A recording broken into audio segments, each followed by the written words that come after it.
Dios les bendiga, hermanos, qué gusto saludarles en este miércoles 20 de julio. Miércoles 20 de julio. Me da mucho gusto saludarles. Sigo con una cámara diferente y por eso la imagen no se ve tan nítida como regularmente, pero espero que el sonido sí, y que ustedes no tengan problema en recibir este devocional.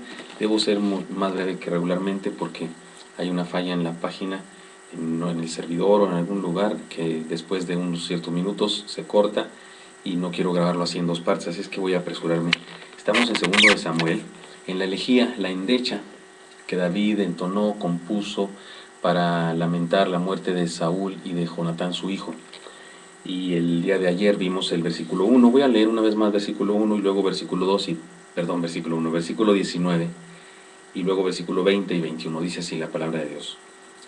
Ha perecido la gloria de Israel sobre tus alturas. ¿Cómo han caído los valientes? No lo anunciéis en Gat, ni deis las nuevas en las plazas de Ascalón, para que no se alegren las hijas de los filisteos, para que no salten de gozo las hijas de los incircuncisos. Montes de Gilboa, ni rocío ni lluvia caiga sobre vosotros, ni seáis tierras de ofrendas, porque allí fue desechado el escudo de los valientes, el escudo de Saúl, como si no hubiera sido ungido con aceite. Amén. Oremos. Señor Santo, gracias por tu palabra. Háblanos por medio de ella, por favor, bendícenos, enséñanos lo que tienes para nosotros hoy. Te lo pido en Cristo Jesús. Amén. Recuerdan que es una serie de devocionales que tienen el título Valores de un líder puesto por Dios, pero internamente en esa serie, en esta canción, en esta endecha, en esta canción fúnebre, en esta elegía que David entona por cuestión de la muerte de Saúl y de su amigo Jonatán, encuentro yo que hay una disertación sobre la vida y la muerte, y así le hemos llamado, ¿no es cierto?, a esta subserie, por así decirlo, esta parte de esta serie. Y en estos versículos encuentro varias cosas, una vez más, con respecto a la vida. Las dos cosas que nos enseñó ya el día de ayer el Señor fue esta: la vida es valiosa por sí misma, no importa quién la viva. Y segundo lugar, la vida de otros se valora por su entrega, no solo por sus coincidencias de ideas con nosotros. Pero ahora una tercera enseñanza en esta serie: la vida debe ser respetada. Me parece que el hermano David tenía esto bien grabado en su corazón. La vida debía ser respetada. Y él dice en ese versículo que de su canción, que es el segundo versículo de la canción, el versículo 20 del capítulo: no lo anunciéis en Gad, ni deis las nuevas en las plazas de Ascalón, para que no se alegren las hijas de los filisteos, para que no salten de gozo las hijas de los incircuncisos. David está en una forma poética. Por cierto, me ha costado trabajo encontrar enseñanzas que sean muy prácticas para nosotros, porque se trata de una poesía, de una canción llena de sentimientos, de emociones. Son metáforas las que comparte aquí, muy bellas, por cierto, aunque hablen de algo triste. Y resulta complicado darles enseñanzas prácticas a todo eso, pero encontré estas dos cosas. Número uno, o tercera enseñanza de esta serie: la vida debe ser respetada, es decir, que nadie se alegre de la muerte jamás, no importa de quién sea. No importa de quién sea la muerte, que nadie se alegre de la muerte jamás, porque la vida debe ser respetada. Y dentro de esa misma idea, que la muerte no sea razón para vivir jamás. Fíjese bien cómo puede ser esto curioso, ¿verdad? Que que la muerte nunca sea razón para vivir. Porque hay gente que, no sé, que está esperando que se muera alguien, o hay gente que desea que alguien sea asesinado para poder vivir. Que nadie haga de la muerte la razón para vivir jamás. Me parece que estas son las enseñanzas en torno a esta valoración extraordinaria de la vida que hace David. La vida debe ser respetada, punto. Segunda enseñanza, o número 4 en la serie: la vida debe exaltarse hasta con la muerte y no destruida. La vida debe exaltarse incluso cuando hay muerte. Es decir, una vida extraordinaria, una vida que ha servido a Dios, una vida que ha hecho las cosas conforme a la voluntad de Dios.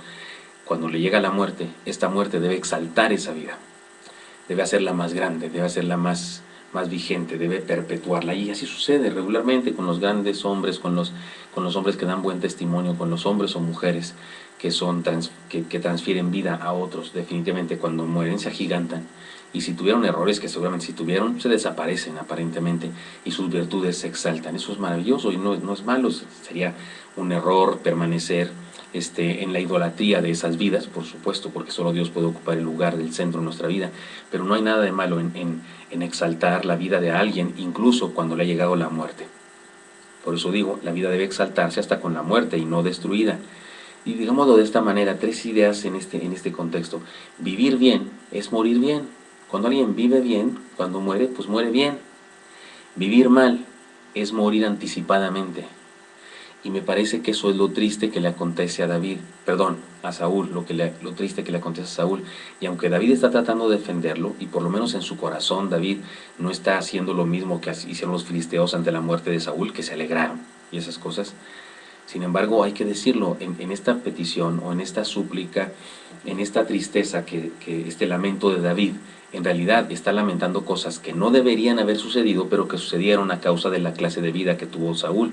Por eso digo que vivir bien es morir bien, pero vivir mal es morir anticipadamente. Podemos decir que Saúl murió anticipadamente al vivir equivocadamente. Dice el versículo 21, Montes de Gilboa, es poético por supuesto, Montes de Gilboa, ni rocío ni lluvia caigan sobre vosotros, ni seáis tierra de ofrendas, porque allí fue desechado el escudo de los valientes, el escudo de Saúl, como si no hubiese sido ungido. No es triste con aceite, no es triste eso. Por eso digo, la vida debe exaltarse hasta con la muerte y no debe ser destruida. Vivir bien es morir bien, vivir mal es morir anticipadamente. Y una última enseñanza que no pude encuadrarla en ningún lado, más bien como una conclusión de estas cuatro, o estas dos y las dos del día de ayer, pero dice el versículo 22, perdón, el versículo 21, pero al final, el escudo de Saúl como si no hubiese sido ungido con aceite. Ahí fue desechado el escudo de Saúl como si no hubiese sido ungido con aceite. ¿Qué quiere decir que fue ungido con aceite? Que fue reconocido que era la espada, el escudo real, era su armamento de milicia del rey. Había sido ungido con aceite como él mismo había sido ungido con aceite. Se había hecho un intento simbólico de poner la presencia de Dios en él, como cuando un sacerdote católico el día de hoy echa agua bendita sobre un carro, algo así. Los cristianos no hacemos eso, pero sí oramos por las personas que compran un carro y lo que sea. No bendecimos el carro en el sentido literal como si le transmitiéramos algún tipo de vida, pero en aquella época en la cultura eso se tenía en mente. El rey había sido ungido, su escudo había sido ungido, y dice David, pues fue desechado como si no hubiese sido ungido. Me parece que el más grande fracaso en la vida es no cumplir con la razón de la vida. El más grande fracaso en la vida es no cumplir con la razón de la vida. Saúl murió como si no hubiese sido ungido. No solamente su escudo, sino él mismo en sí, entero, vivió y murió como si no hubiese sido ungido. Eso es triste, eso es de lo más desagradable. Estas son las tres enseñanzas, no puedo durar más porque se puede cortar esto, pero recuerden tres ideas. La vida debe ser respetada, que nadie se alegre de la muerte y que la muerte no sea razón para vivir jamás. Segunda enseñanza, la vida debe exaltarse hasta con la muerte misma y no destruida. Vivir bien es morir bien, vivir mal es morir anticipadamente. Y por último, el más grande fracaso de la vida es no cumplir con la razón de la vida, porque entonces vivimos como si no hubiésemos sido ungidos por Dios para vivir. Y sí fuimos ungidos por Dios para vivir, usted y yo. Si hemos creído en Jesucristo, el Señor nos ha ungido para vivir en su nombre. Estas son las enseñanzas que les dejo. Espero que sean útiles para su vida, hermano, y vamos a orar. Señor Santo, bendice a mis hermanos y hermanas y te pido que a todos nos dé la sabiduría, el vigor, la fuerza para servirte y dejar influencia positiva en los que nos rodean, incluso cuando nos llamas a tu presencia. Te lo pedimos en Cristo Jesús. Amén. Dios les bendiga, hermanos. Hasta luego. Les mando un abrazo. Nos vemos mañana.